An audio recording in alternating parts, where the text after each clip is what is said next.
రైతు సోదరులకు నమస్కారం. నా పేరు ప్రసాద్. ముఖ్యంగా మన కడప జిల్లా, మన రాయలసీమలో ఉన్నటువంటి ఉమ్మడి కడప జిల్లాలో ఈ పంటలు పండిన మార్కెట్ లేక, పంటల ఉధృతి అదే పంటల మార్కెట్ లేక, రోగాలు ఉధృతి ఎక్కువ, ఈ పంటల దిగుబడి లేక రైతులు చాలామంది ఈ పంటలు పండించకుండా ఈ పాడి సైడ్ ఎక్కువ వెళ్తున్నారు. పాల దిగుబడి, పాలను ఆవులు పెంచుకుంటూ జీవనం సాగిస్తున్నారు. ఈ ఆవులకి వచ్చేసి పశుగ్రాసము కోసం వచ్చేసి ఈ యొక్క ఇటువంటి నాపియర్ గ్రాసు, ఈ యొక్క చెరుకు సొప్పు అని పల్లెల్లో వాడుక భాషలో పిలుస్తుంటారు దీన్ని.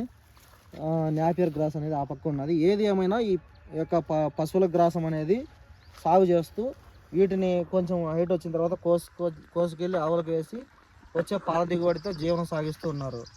మనకు ఇంకా ఇదే ఆధారం అని చెప్పేసి ఇంకా పంటలు రావడం లేదు. వీటి ద్వారా వచ్చే ఆదాయంతోనే కుటుంబ పోషణ మిగతా అంతా చేస్తూ ఉన్నారు.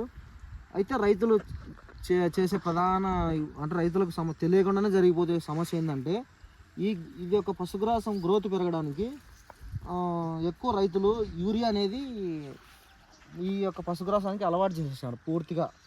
ఇక్కడ చూడొచ్చు మనం భూమిలో ఆర్గానిక్ కార్బన్ శాతం అనేది లేకుండా పోయే పరిస్థితి వచ్చేసింది. 0.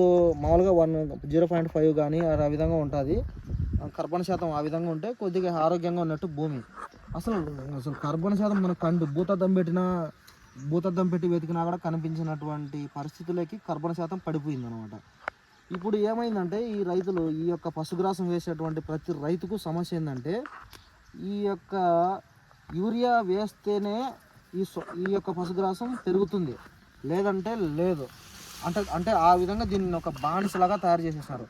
ఒక తాగుడుపోతూ మందుకు ఏ విధంగా బానిస అయ్యి ఒకరోజు మందు లేకుంటే ఏ విధంగా పిచ్చెక్కి వాడు పిచ్చి పట్టేసి ఇంకా రకరకాలుగా ప్రవర్తిస్తాడో ఆ విధంగా దీన్ని ఒక యూరియాకు బానిసం చేసేసినారు. యూరియా వేస్తేనే పెరుగుతుంది, యూరియా వేయకంటే ఇంకా అంతే కథ. ఆ విధంగా తయారైపోయింది. దీన్ని రైతులు కూడా గుర్తించి యూరియా అనేది రాబోయే రోజుల్లో కూడా మనకు షార్టేజ్ వచ్చి రావడం లేదు. ఈ విషయాన్ని కూడా గుర్తించుకోవాలి రైతు సోదరులు. యూరియా మీద డిపెండ్ కాకుండా మనకు దానికి ప్రత్యామ్నాయాలు చాలా మార్గాలు ఉన్నాయి. ఆ విషయాన్ని కూడా మనం గుర్తించుకొని రైతు సోదరులు మనకు ఈ యొక్క తవ్వకాలు చేసుకొని గడ్డి అంత కలుపు తీసేసుకున్న తర్వాత మనకు దిబ్బ ఎరువులు, పేడ ఎరువులు, ఎన్నో రకాల మన సేంద్రియ ఎరువులు మనకు అందుబాటులో ఉన్నాయి.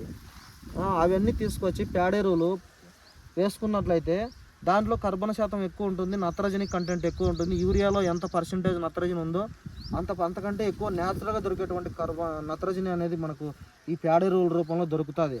మొక్క యథావిధిగా గ్రోత్ వస్తుంది. రైతుకు భూమి కలుషితం కాకుండా ఉంటుంది. భూమి కలుషితం కాదు, ఎటువంటి ప్రాబ్లం ఉండదు. ఈ యొక్క పశుగ్రాసం వేసి జీవాలకు వేస్తే జీవాలు పాలు తినేసి పాలిస్తే ఆ పాలు కూడా మనకు అనారోగ్యానికి గురి చేయవన్నమాట. అన్ని రకాలుగా ఉన్నటువంటి మనకు ఈ యొక్క తెలియక చాలామంది రైతులు